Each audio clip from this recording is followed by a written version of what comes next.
오늘 귀한 말씀을 우리에게 증거해러 오신 목사님을 소개해 드리겠습니다. 오늘 우리에게 말씀을 증거하실 목사님은 최낙중 목사님이십니다.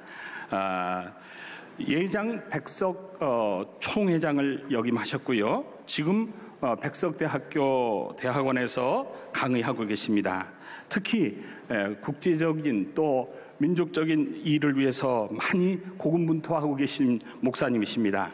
한국기아대책본부 이사를 지금 봉사하고 계시고요.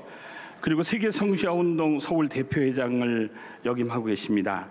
한국청소년 바로 세우기 운동협의회 이사장으로서도 사역하고 계십니다. 이러던 중에 저희들 평국교회 평화통일기도회 발족서부터 지금까지 물심양면으로 늘 협력해 오고 계신 귀한 목사님을 여러분들 앞에 소개하게 되겠습니다.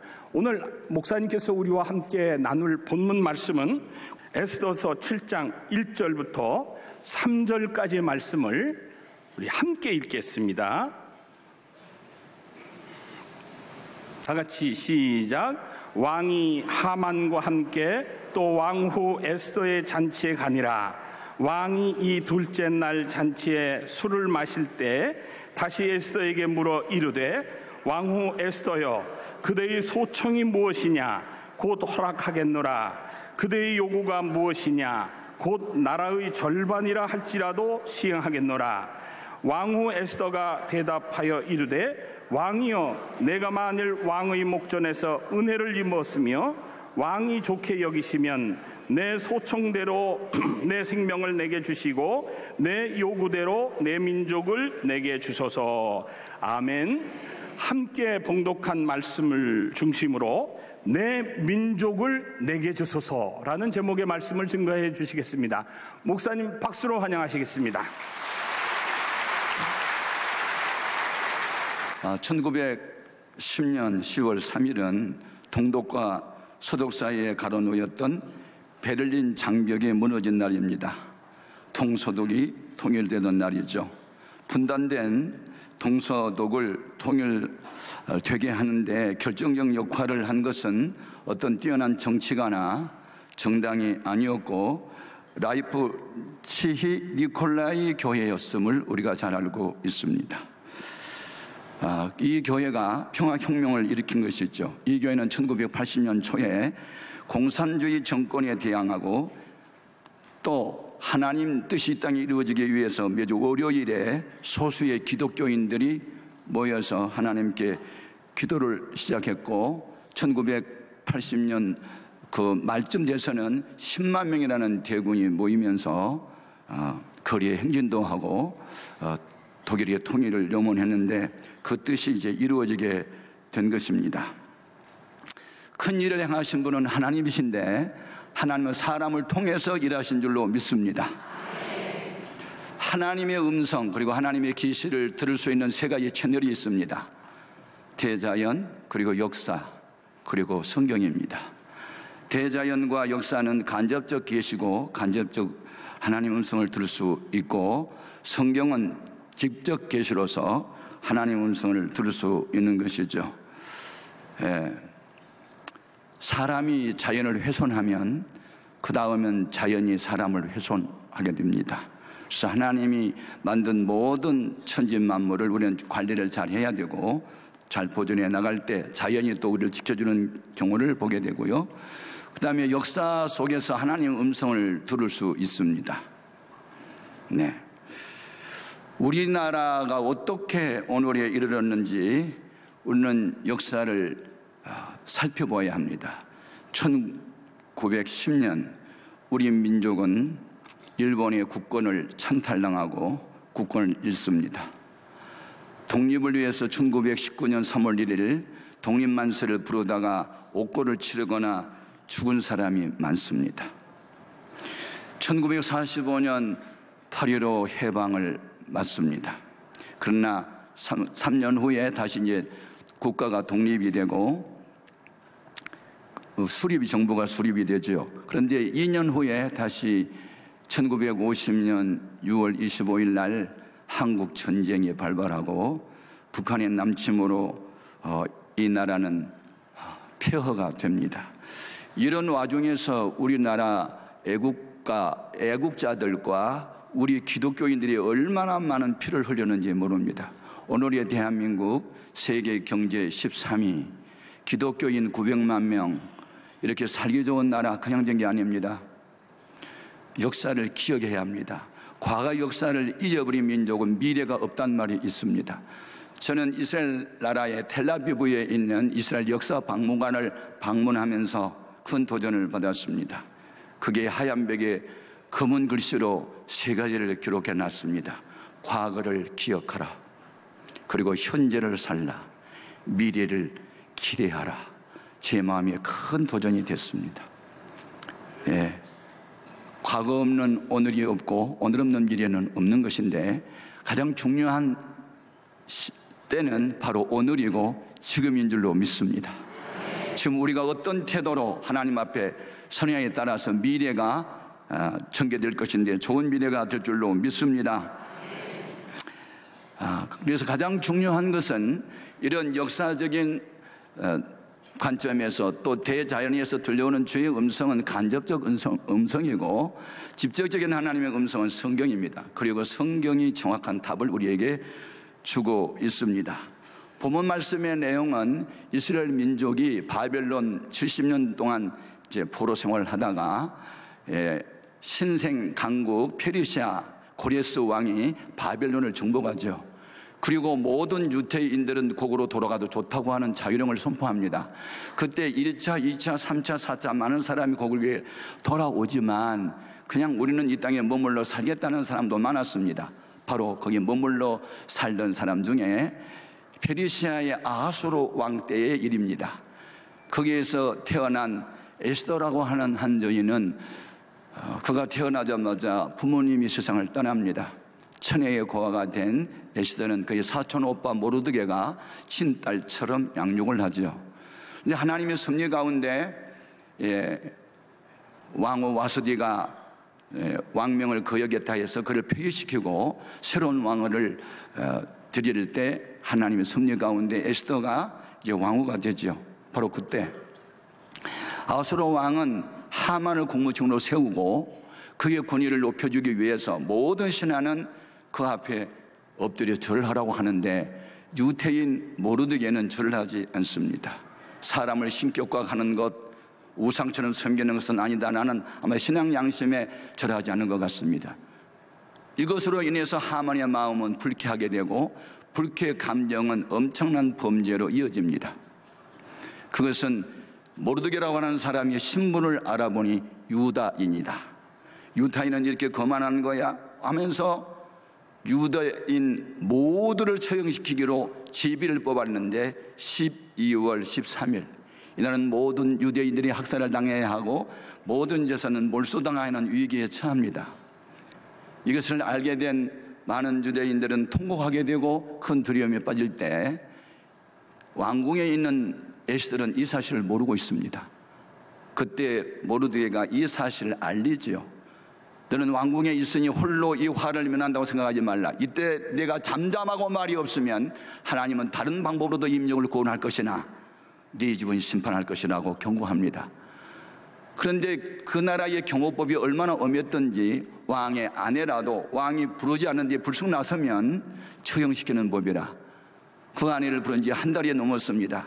그런데 에스더는 시대적 사명, 민족을 위해서 살려야 되는 사명 때문에 내가 죽으면 죽으리라고 결심을 합니다. 사명을 목숨보다 크게 여긴 것이죠. 그리고 자기 하녀와 함께 3일 동안 금식을 하고 또 모르드게와 모든 유다인은 자기를 위해서 금식 기도를 요청합니다. 그리고 많은 사람들이 금식하고 기도합니다. 3일이 지난 이후에 에스더가 왕이 부르지 않음에도 불구하고 민족을 위해서 건져야 된다는 사명감으로 왕의 앞에 나갑니다. 그때 하나님께서 왕의 마음을 감동시키죠.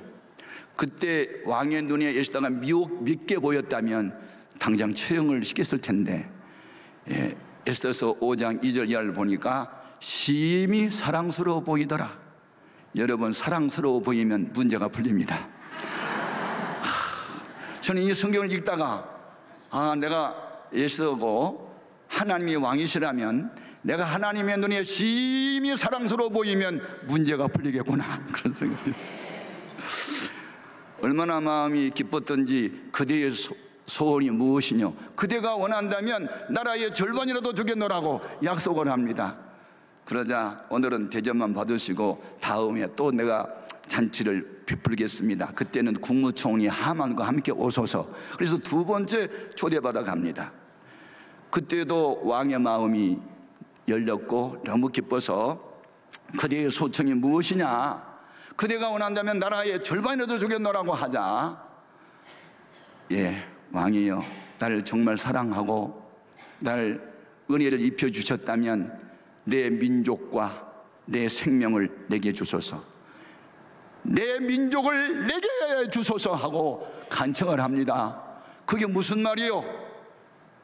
여기 있는 국무총리 하만이 내 생명도 우리 유다 민족을 다 몰살시키려고 합니다. 그때 왕이 충격을 받죠. 그래서 그 하만을 모르드게를 달아 죽이려고 하는 장대 위에 달게 하고, 그리고 이 하만이 있었던 대궐 같은 집을 에스더에게 주고, 모르드게는 그 집을 관리하게 하고, 온 페르시아의 나라에 반포를 해서 그날은 이스라엘 민족이 축제의 날이 되게 했으니 이것이 바로 제비를 뽑았다 하는 그런 명절로 계속 이어오도록 됐습니다. 여러분, 우리는 여기에서 무엇을 배우고 오늘 우리는 무엇을 해야 할 것인가? 우리는 기억해야 합니다.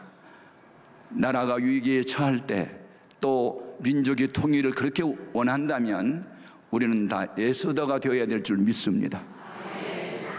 에스더, 사명을 위해서 생명을 내 던지고 싶었던 그 불타는 열정. 하나님이 쓰는 사람들은 생명보다 사명을 귀하게 여기는 사람들입니다. 사도 바울이 이제 3차 전도여행을 마치고 예루살렘으로 올라가는 도중에 밀레도에서 사람을 에베소에 보내어 장로님들 초청해 놓고 자기 이야기합니다.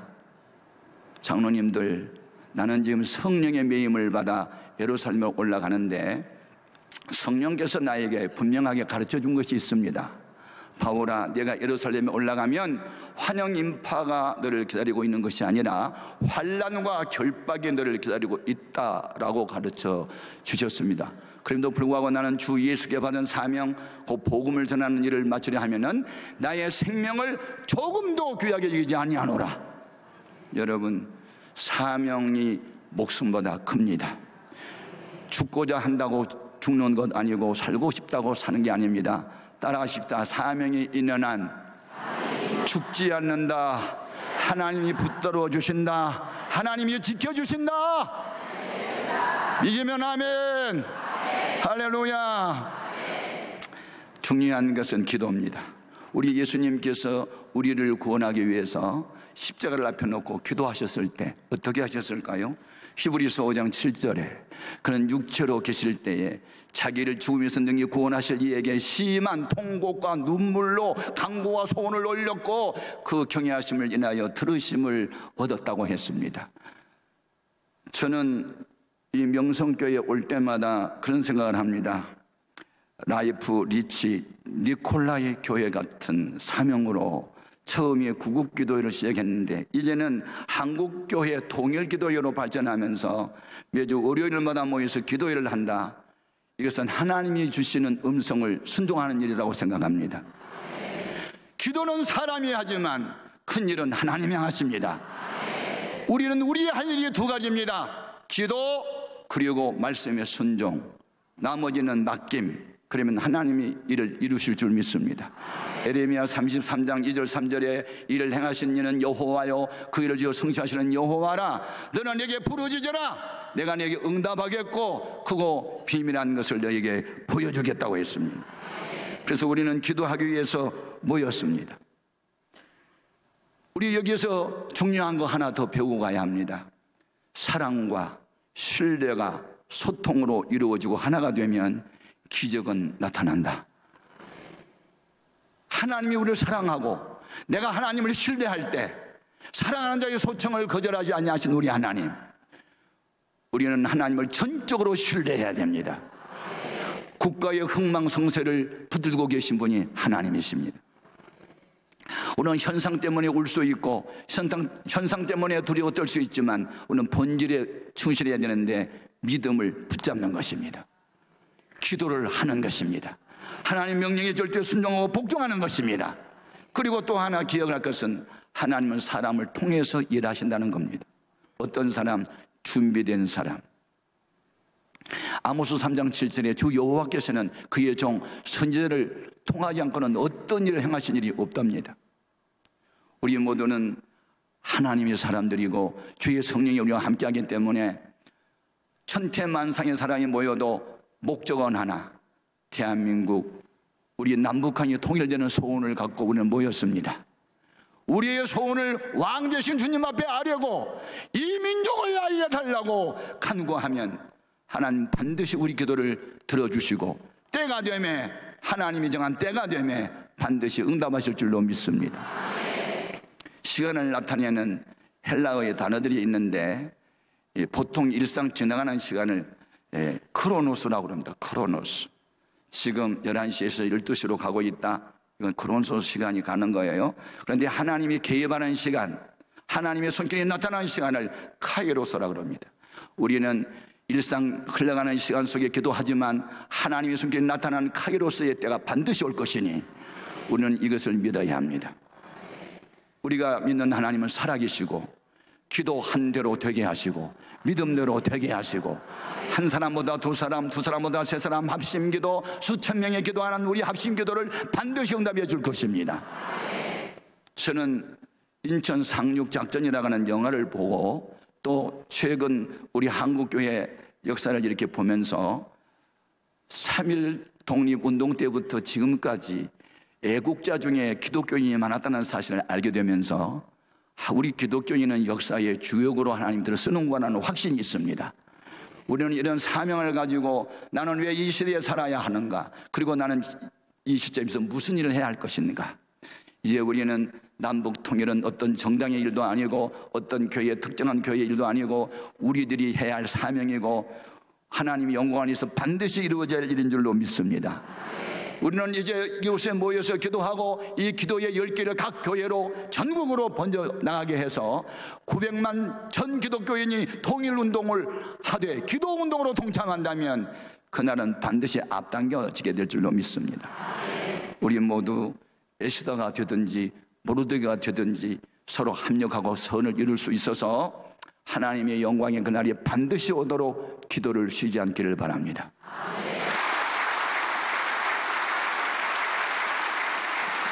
오늘 우리에게 특강을 해 주실 분은 하광민 박사님이십니다. 지금 총신대원에서 가르치고 계시면서 동시에 숭실대학교 기독교 통일 지도자 훈련센터의 초빙 교수로 사역하고 계십니다.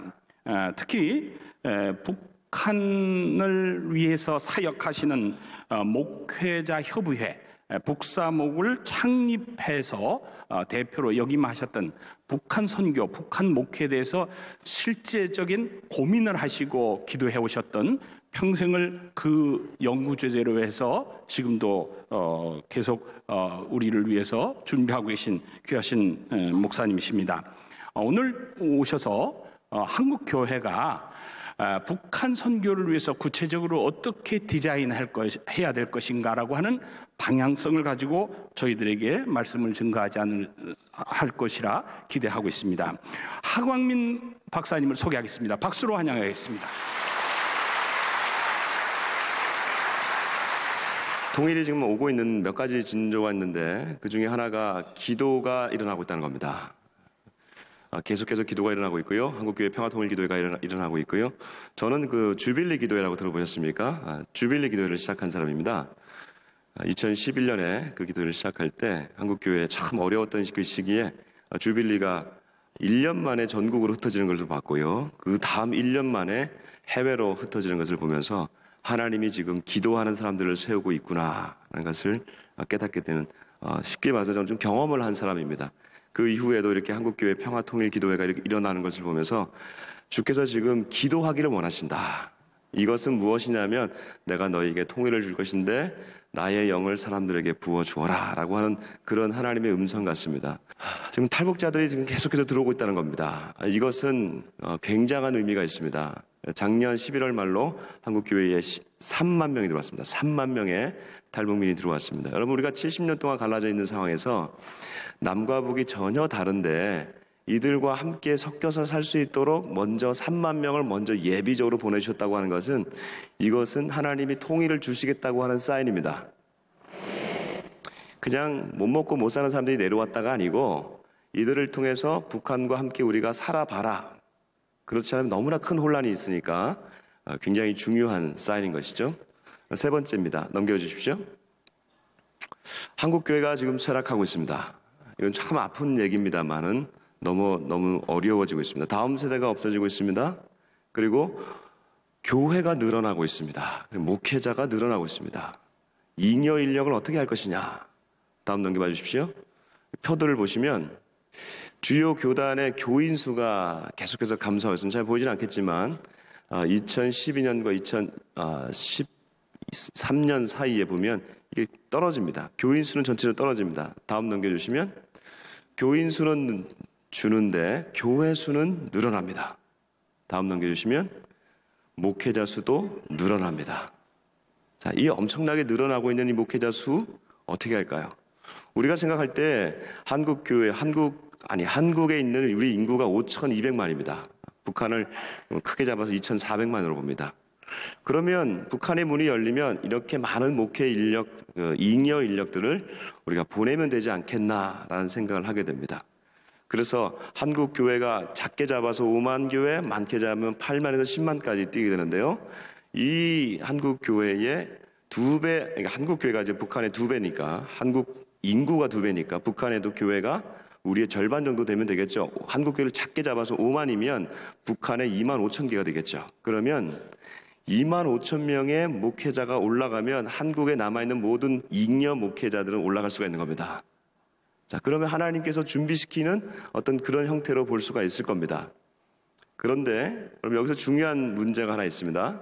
그게 뭐냐 하면 과연 여기에서 목회를 이런 형태를 경험해 보지 못했는데 북한으로 올라가서 우리 목회자들이 그런 탈북민들과 그리고 거기 들어가 있는 2,400만을 대상으로 목회를 할 수 있겠냐 이겁니다. 여러분, 한국교회를 들어오는 지금 탈북민 3만 명의 목소리들이 어떤 거냐면 이런 겁니다. 왜 중국에서 만난 하나님을 나는 한국교회에서 만나지 못합니까? 자, 여러분, 여기 심각한 질문입니다. 중국의 하나님과 한국의 하나님이 다릅니까? 대답해 보세요. 다릅니까? 같습니까? 같죠? 근데 왜 중국에서 만난 하나님을 한국에서 만나지 못하냐고요. 무슨 말일까요? 물론 문화가 다릅니다. 중국의 교회 문화와 한국 교회 문화가 다릅니다. 그러나 하나님은 같죠. 그리고 같아야 되죠. 만유를 통치하시는 하나님이시니까. 그러면 여기서 고민이 생기는 겁니다. 이들이 한국 교회에 들어와서 한국 교회 안에서 노크를 하고 있는데 한국 교회 안에서는 신앙생활이 참 어렵다는 것을 얘기하고 있습니다. 자, 그럼 여기서 우리의 고민이 시작되는 겁니다. 우리는 그동안 한국 교회가 저 북한을 품을 수 있는 한반도 교회인 줄 알았어요. 근데 탈북민들이 3만 명이 들어오면서 우리가 고민하기 시작하는 것은 한국 교회가 북한을 품을 수 있는 한국 교회가 한반도 교회가 아니고 남한 교회였구나 하는 것입니다. 이해가십니까? 70년 동안 우리는 북한과 헤어져서 갈라져서 저 북한을 우리가 품을 수 있을 거라고 생각하고 북한을 위해서 기도해 왔는데 70년 동안 한국교회 안에서 남한에서 자생한 우리 한국교회는 남한적이 되었다는 것입니다. 이게 나쁜 게 아닙니다. 이건 문화입니다. 문화. 그런데 달라진 문화 가운데 우리 교회의 형태를 만들어 놓고 이 교회를 그대로 우리가 북한에 올라가서 교회를 세운다고 한다면 이것은 문제가 되지 않을까라는 것입니다. 자, 다음 넘겨봐 주십시오. 통일은 하나님의 새로운 회복이다. 어떻게 회복을 할 것이냐? 저는 이 회복의 초점은, 가장 큰 초점은 누구에게 있냐면 하나님께서 정부에게 주시지 않았다 생각합니다. NGO 단체들에게 주지 않았다 생각합니다. 이 회복의 단초는 교회에 있는 줄 믿습니다.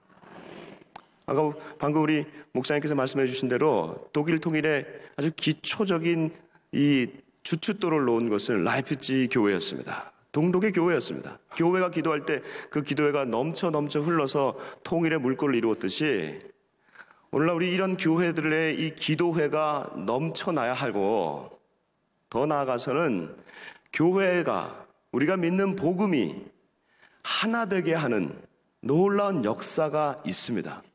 에베소서 2장 15절에 보면 그리스도께서 자기 안에서 한 새 사람을 지어 원수된 것을 소멸하시고, 이 말씀은 더 이상 그리스도 안에서는, 십자가 안에서는 남도 아니요 여도 아니요 유대인도 아니요 헬라인도 아니요 종도 아니요 자유자도 아니요, 더 이상 남한도 아니요 북한도 아닌 그리스도 안에서 한 새 사람, 그리스도인으로 태어난 줄 믿습니다.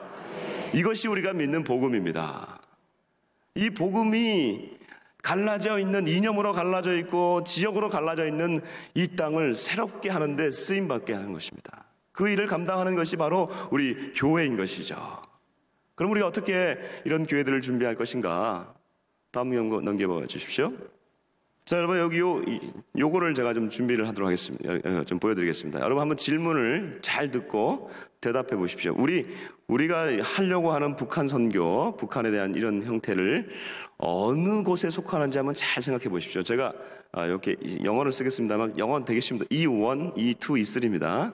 자, 이 제로는, 이 0은 이제 교회 안에서의 관계입니다. 이 안에서의 지금 관계예요. 북한 선교가. 이건 아니겠죠? 그다음에 이 원은 바깥에 나가서, 여러분들이 여기 이 지역으로 나가서 불신자들을 전도하는 겁니다. 아시겠죠? 이걸 동일문화권이라 합니다. 동질문화권, 이 투는 어디로 가냐면 여러분의 이 우리나라에 들어와 있는 외국인 근로자들이나 외국인들에게 전도하는 것을 동질문화권 관계라고 합니다. 그 다음에 타문화권은 우리가 이제 아예 다른 나라로 나가서 하게 되는 선교적 행위, 이것을 E3라고 합니다. 이제 아시겠죠? 자, 그러면 북한 선교는 어디에 속합니까? E1이 계신 분들이 있습니다. 좀 간혹 가다 보면 E1이 좀 있습니다. E1이라고 하시는 분들은 북에서 오셨거나 아니면 실향민의 가족이거나 아니면 영적으로 너무 기도를 해가지고 나는 거의 북한과 같다, 그런 분들이거나 그렇습니다. 왜냐하면 이제 이건 문화권이거든요. 그러니까 북에서 내려오신 분은 당연히 E1이죠. 그렇죠? 왜냐하면 자기의 문화가 북에서 내려왔기 때문에 E1이죠.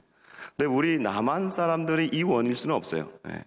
그럼 E2나 E3인데, 자, E3가 뭐냐면 타문화권입니다. 바깥으로 나가서 우리가 전도하는 겁니다. 자, 그럼 여러분, 우리가 올해 여름에 우리가 단기 선교를, 해외 단기 선교를 간다고 할 때 뭘 준비하십니까? 제일 먼저 팀을 조직해서 뭘 준비하죠? 거기서 언어 배우시죠. 그렇죠? 그 나라 언어를 배우고, 그 다음에 그 나라 풍습을 배우고, 문화를 배우고, 역사를 배우죠. 자, 그러면 북한을 얘기하면서 여러분 북한 언어를 지금 따로 배우십니까? 하나님이 나를 선교사로 부르긴 하셨는데 내가 영어가 딸려서 나는 북한으로 가야겠습니다 라고 하는 분들이 계세요. 그러니까 그만큼 북한 말과 우리 말은 비슷하다고 생각하는 겁니다. 그러니까 이거는 타문화권으로 보기에는 좀 어려움이 있습니다. 그런데 북한을 바라볼 때 여러분, 우리가 분단된 지 지금 72년이 지나고 있는 상황에서 우리가 가져야 될 마음 자세는 뭐냐 하면 타문화권이다라고 생각하고 가지고 가는 게 쉽습니다. 그래야 상처가 적게 받습니다. 탈북민들이 한국 땅에 들어와가지고 90년대 중후반부터 북한으로 나와서 2000년대 초반부터 몰려 들어오기 시작하면서 한국 교회 문을 두드렸을 때 아까 했던 그 얘기는 그 시기에 나왔던 얘기입니다. 왜 중국에서 만난 하나님이 한국에는 없습니까? 그들 역시 너무나 큰 기대를 가지고 들어온 겁니다. 같은 동포인 줄 알고 들어왔는데 너무나 박대를 받았단 말이죠. 그걸 보면서 이들도 동일 문화권으로 알았는데 상처가 큰 거예요. 한국 교회도 그때 확 안았는데 안고 보니까 이게 고슴도치를 안았어요. 안으면 안을수록 아파요. 동포인데 아파요. 그래서 그때 느낀 게 이게 다르긴 너무 다르구나 하면서 이 다름을 인식하게 된 겁니다. 그러니까 여러분, 북한 선교라고 하는 것이 좀 어려운 것이 다른 것에서부터 시작해가지고 같은 곳으로 계속해서 가야 되기 때문에 이게 어렵습니다. 아프리카 선교는 이슬에 계속해서 머물면 되죠. 우리가 같아질 필요가 없잖아요, 아프리카랑. 그러나 북한은 다르지만 여기서부터 시작해서 그리스도의 복음으로 우리가 끝까지 같이 가야 되기 때문에 이게 좀 쉽지는 않습니다만은 우선 시작할 때는 어떻게 시작하라? 다르다는 것을 인정하고 시작하라. 그러면 우리가 어떻게 그것을 다룬다는 것을 어떻게 준비할 것인가? 다음 넘겨봐 주십시오.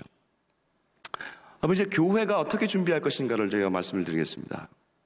하나님께서 지금 우리 교회들을 깨우시고 이제 교회만이 희망인 것을, 특별히 한국 교회 안에서도 그렇지만 한반도를 전체를 바라보면서 우리에게 준비하게 하시는 것이 뭐냐면 교회를 준비하라는 것입니다. 통일을 대상으로, 북한까지 대상으로 해서 목회할 수 있는 교회들을 이제 앞으로 준비하라고 하는 것입니다. 다음 넘겨봐 주십시오. 우리가 그동안 한국 교회가 한반도 교회인 줄 알았다고 제가 말씀드렸죠. 그래서 북한을 다 품을 수 있을 거라고 말씀을 드렸죠. 근데 탈북민이 3만 명을 하나님이 보내주셨단 말이죠. 근데 이 3만 명이 한국에 와서 이들이 한국 교회를 향해서 많은 어려움을 겪습니다. 그리고 한국 교회를 지금 떠나는 상황 가운데 있습니다. 자, 3만 명이 들어와서 한국 교회 안에 적응하지 못하고 있는데 이 상황에서 우리가 3만 명을 향해서 너희들은 북한에서 어떻게 보면 약자들이고, 그렇죠? 그리고 너희들을 사회 신분도 그렇게 좋지 않고 우리의 관점은 평양에 있다. 그리고 더 나아가서 너희 3만 명 아무것도 아니고 2,400만을 향해서 우리가 나갈 것이다 라고 말하고 있습니다.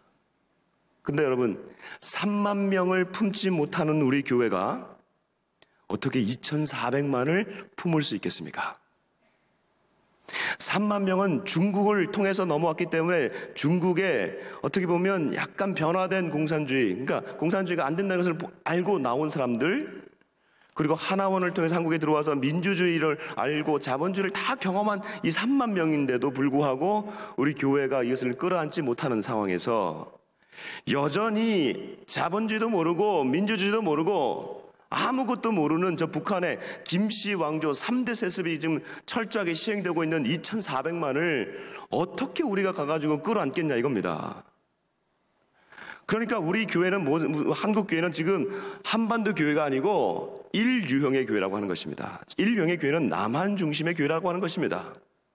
근데 일유형의 교회가 우리가 무엇을 꿈꾸고 있냐면 나중에 북한이 문이 열리면 한반도에 우리가 전체, 특히 북한을 중심으로 해서 세 번째 형태의 교회를 세우겠다. 이것은 세 번째 형태는 어떤 교회냐면요, 남과 북의 문화가 아주 함께 흐르고, 그래서 거기에서 남과 북이 아니고 더 이상 남과 북이 아니고 통일 한반도의 문화가 흘러가는 아름다운 교회, 이상적인 교회예요. 근데 여러분, 우리의 문화를 가지고 3만 명이 함께하지 못하는, 3만 명조차도 함께하지 못하는 우리 한국 교회가 어떻게 2,400만 올라가서 우리가 그 아름다운 이상적인 교회를 꿈꿀 수 있겠냐 이겁니다. 그러므로 우리는 무엇을 지금 교회들이 준비를 해야 되냐면 이렇게 준비를 좀 바꿔야 될 것 같습니다. 일유형에서 곧바로 북한으로 올라가는 것이 중요한 것이 아니고 지금부터 우리의 형태를, 우리를 다시 한번 돌아보는 형태의 목회로 바꿔야 된다는 것입니다. 그런 교회들이 나와야 된다는 것이죠. 저는 그것이 지금 이 분단 시대부터 가능하다. 왜? 3만 명이 지금 들어와 있기 때문에 그렇다는 겁니다.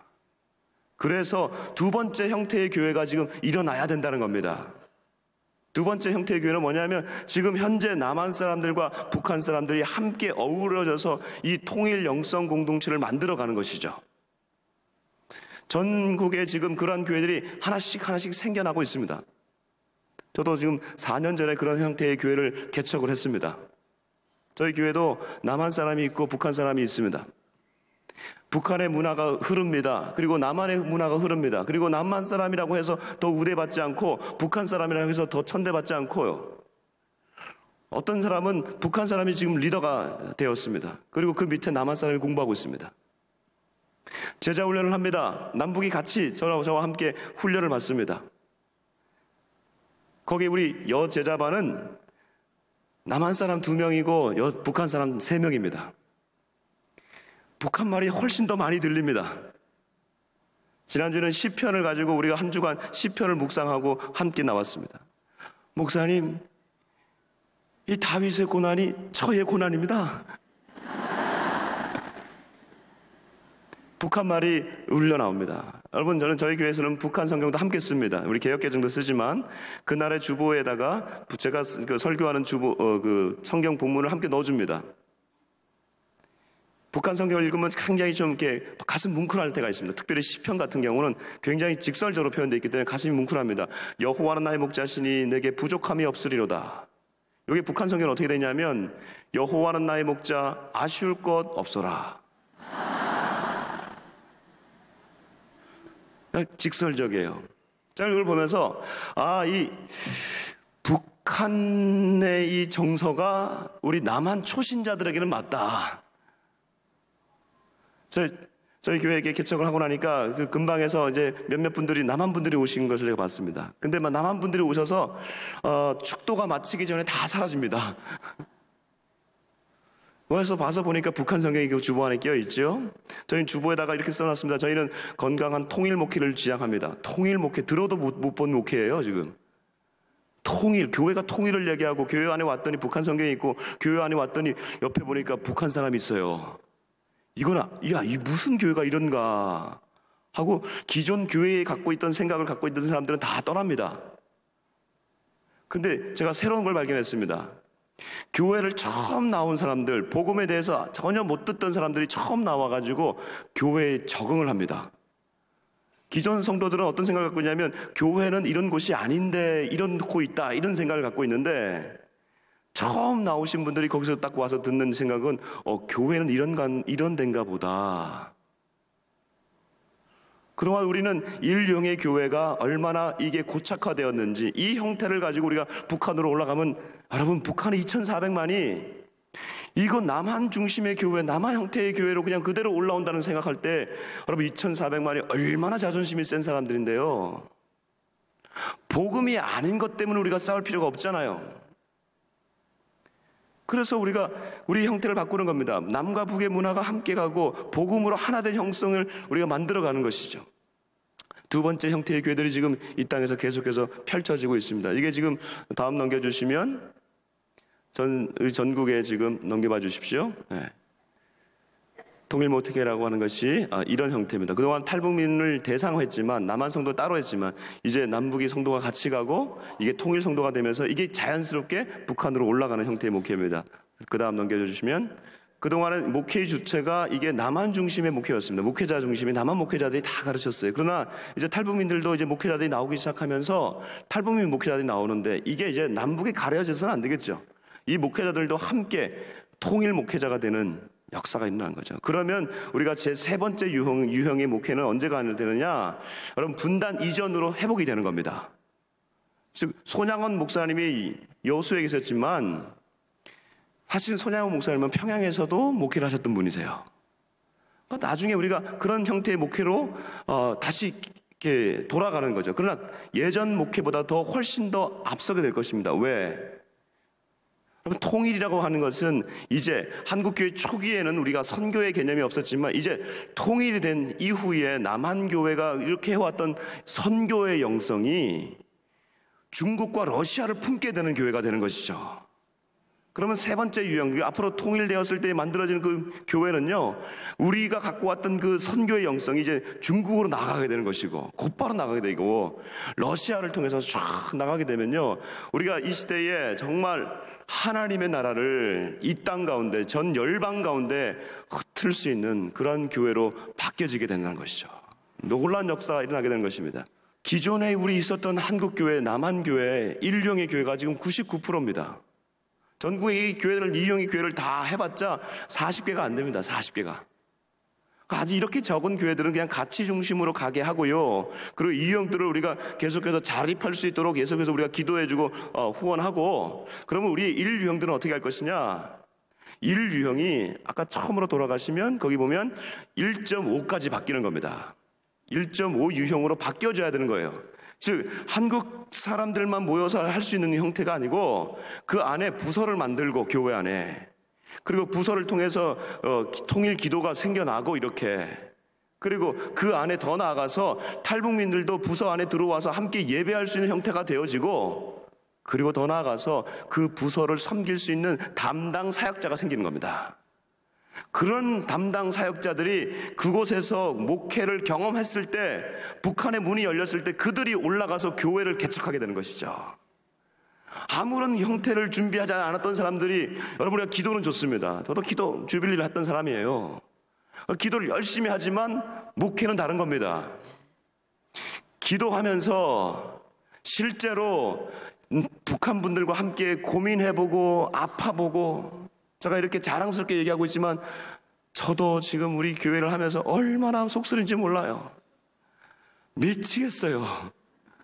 탈북민과 함께 목회한다는 게 미치겠어요. 그러나 이걸 무엇으로 보고 있습니까? 앞으로 2,400만 원 더한 트라우마가 있을 텐데 김씨 왕조의 70년간의 그 트라우마가 있을 텐데 이거를 복음으로 녹여내지 못하면 그곳에서도 안 된다는 걸 알기 때문에 눈물을 뿌리면서 기도하는 겁니다. 이런 목회자들이 점점 더 한국 교회 안에서 1유형에서 1.5로 만들어서 키워내서 신학교에서 키워내고 교단별로 키워내서 이들을 올려보내야 되는 것이지 지금 놀고 있는 목회자들을 올려보낸다고 하는 것은 여러분 통일이 만국의 길로 갈 수 있는 지름길입니다. 준비된 통일, 준비된 사역자, 준비된 교회를 만들어서 우리가 올려보내야 된다는 것입니다. 그럴 때에 우리가 평양 중심에서 벗어나게 됩니다. 물론 평양은 중요합니다, 여러분. 그러나 앞으로 우리가 여러분 북한의 문이 열릴 때 우리가 인류형으로 생각하고 있으면 우리가 그냥 한국 교회로만 생각하고 있으면 다들 어디다가 교회를 지으려고 하냐면요 평양에다 교회를 짓는데요.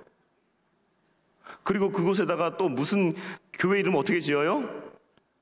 남한에 있는 교회 그대로 가져가서 교회를 짓는다는 거 이름을. 큰일 납니다. 어떻게 해줘야 돼요? 저희 교회 같이 이렇게 북한에서 오신 분들 있잖아요. 저희 교회를 보니까 한 18군데에서 왔더라고요. 청진도 있고요, 함흥도 있고요, 평양도 있고, 신의주도 있고, 사리원도 있고 다 있어요. 그럼 여러분 북한에 교회를 세우는 것 여기서부터 돈을 준비해가지고 사람을 준비해서 올려보내는 것도 중요하지만 제가 물어봤어요. 제자반 우리 집사님한테. 집사님, 자 내일 통일됐습니다. 고향 갈 거예요, 안 갈 거예요? 가야죠. 가서 주일날 예배 드릴 거예요, 안 드릴 거예요? 당연히 예배 드려야죠. 교회가 없으면 어디서 드릴 거예요? 우리 집에서 예배 드려야죠. 여러분 이게 교회의 시작이죠? 교회를 만들어서 가는 게 아니고 그 집에 올라가서 어머니 내가 남한에서 주일마다 예배 드리다 왔습니다. 저랑 함께 예배합시다. 가정에서 시작하는 게 교회가 되는 거 아닙니까? 북한의 모든 교회는 새롭게 개척되어지는 겁니다. 누가 세워주는 게 아니고 우리가 그분들이 세우는 겁니다. 그럴 때에 사역자가 세워지고 우리 남한 성도들이 함께 힘을 모을 때에 여러분 3만 명이 왔기 때문에 전역에서 왔습니다.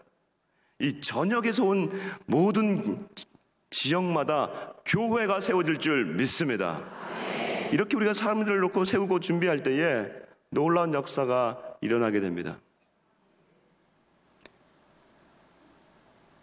다음을 넘겨봐 주시면 한국 교회 안에 1.5를 만들어야 되는데 그러면 한국 교회 내에 부서가 있는 5만 개 교회 중에서 부서가 있는 교회가 전체 몇 개가 될까? 제가 작년 6월 조사를 해봤습니다. 충격적입니다. 작년 6월 조사니까 1년 뒤에 건 1년 전 겁니다만 1년 만에 100개가 생겨졌을 것 같지는 않아요. 한국 교회 안에 지금 부서가 세워진 교회는 전체 한 100개 미만인 것입니다. 이 가운데 이 목회를 경험하며 담당 목회자로 서 있는 사람들은 30군데도 안 됩니다. 그러니 어떻게 지금 우리가 하나님이 통일을 주셔도 북한을 담아낼 수가 있겠습니까? 여러분 기도를 구체적으로 하셔야 됩니다. 하나님 통일 목회자들이 일어나게 해주십시오. 교회들마다 통일 부서가 생겨지게 해주십시오. 그리고 이 유형교회들이 자립하고 하나님 더 건강하게 자라나게 해주시고 더 많이 개척되게 해주십시오.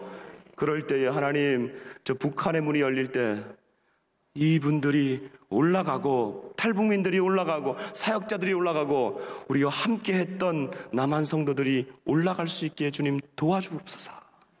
이렇게 구체적으로 기도가 일어나기를 주 이름으로 축복합니다.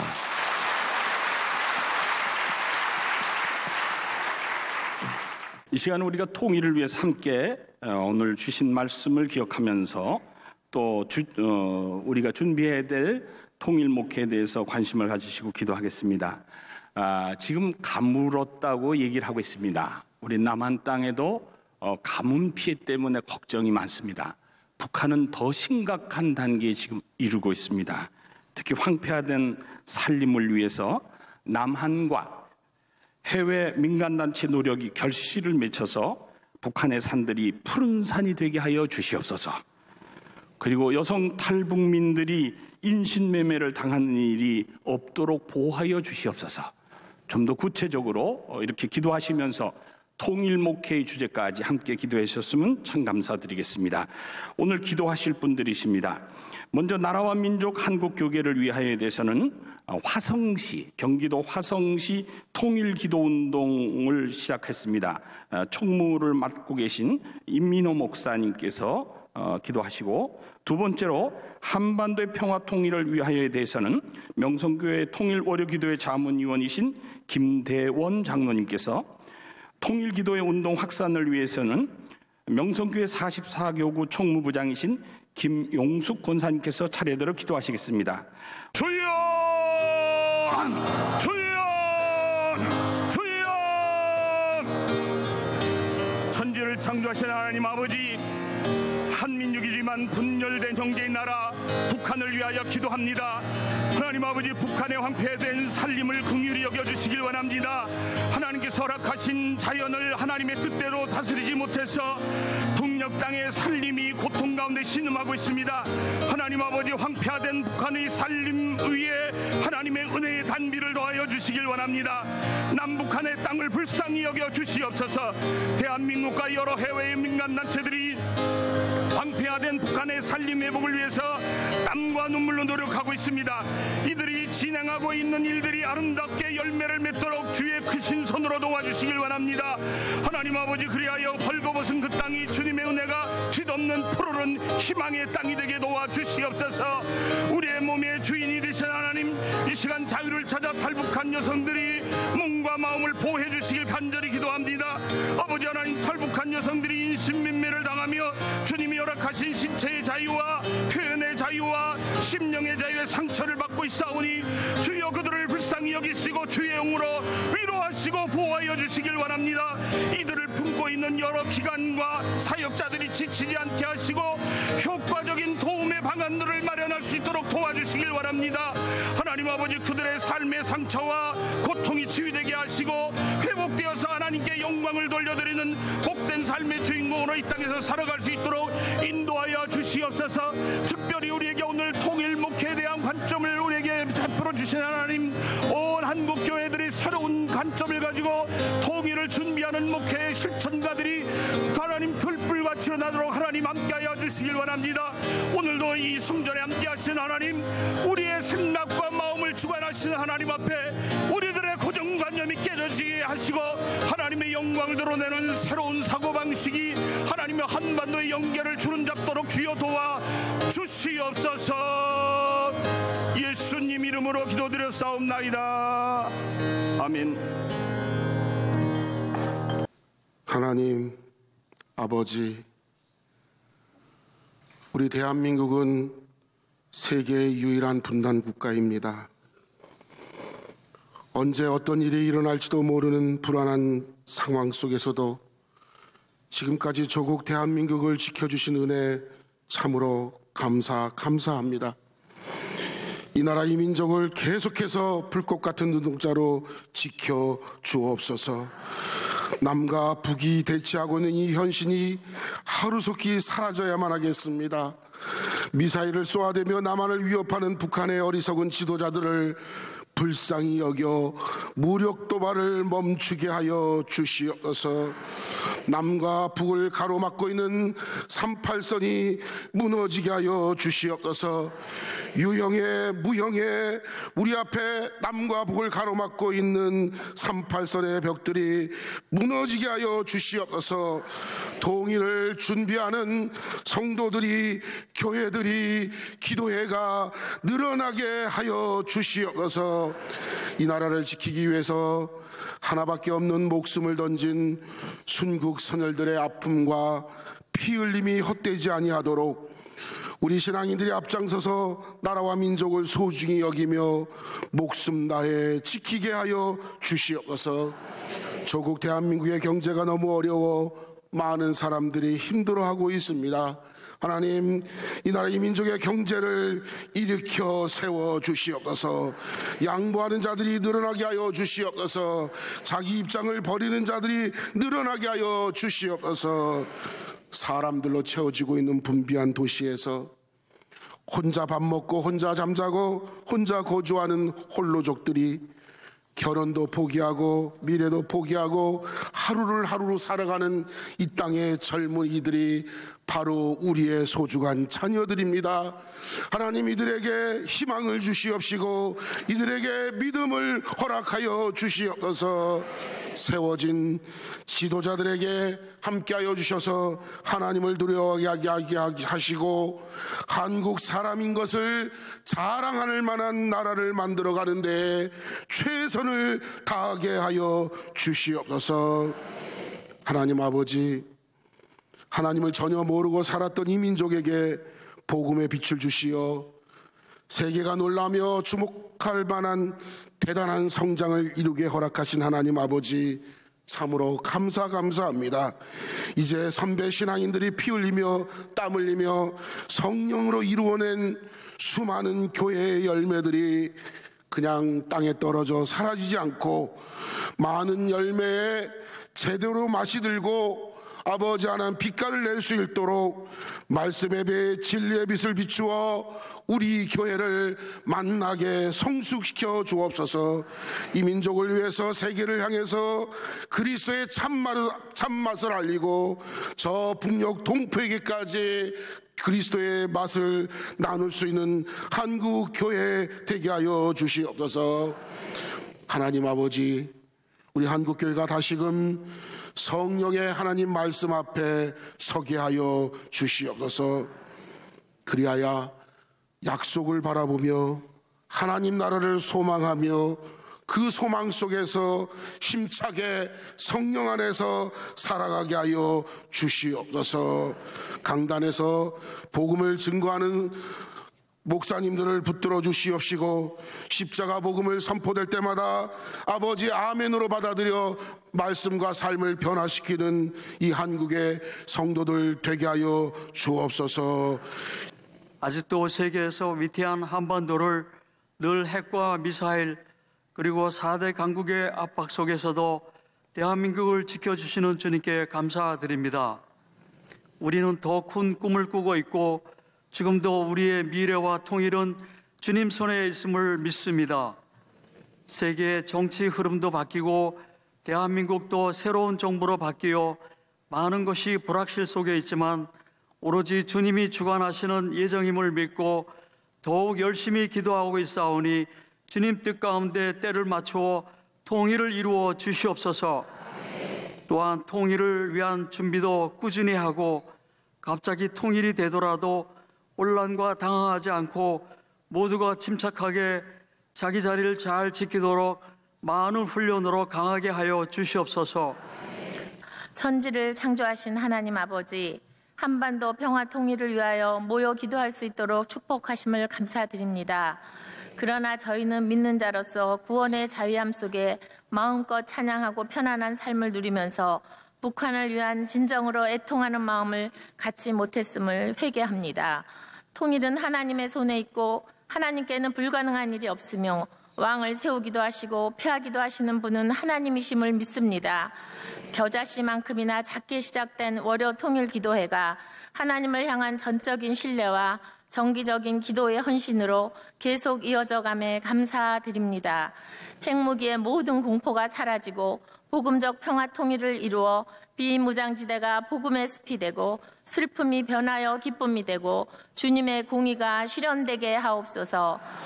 복음적 평화 통일을 위하여 통일 기도의 운동이 전국적으로 전 세계적으로 확산되고 기도의 물결이 번져서 지구촌 마지막 분단인 38선 철조망이 속히 끊어지길 간절히 소망합니다. 끝까지 포기하지 않는 통일을 향한 기도가 한반도의 분단 상황을 폭력을 사용하지 않고 평화적으로 극복되게 할 줄 믿습니다. 그리하여 이 땅이 하나님 영광 거하는 그런 나라가 되게 하옵소서. 저희의 기도회가 통일에 대한 구체적이고 간절한 마음의 기도회가 되길 바라며 영원히 우리를 사랑하시는 예수님의 이름으로 기도드립니다. 아멘. 지금은 우리 주 예수 그리스도의 구속의 은총과 우리 하나님 아버지의 극진하신 사랑하심과 성령님의 감동, 감화, 인도, 통일로 인도하심이 사랑하는 우리 조국 그리고 우리나라, 우리 교회, 한국교회 오늘 이 시간 기도하는 우리 모두 한 사람 한 사람 위에 영원토록 함께 하시기를 축원하옵나이다. 아멘.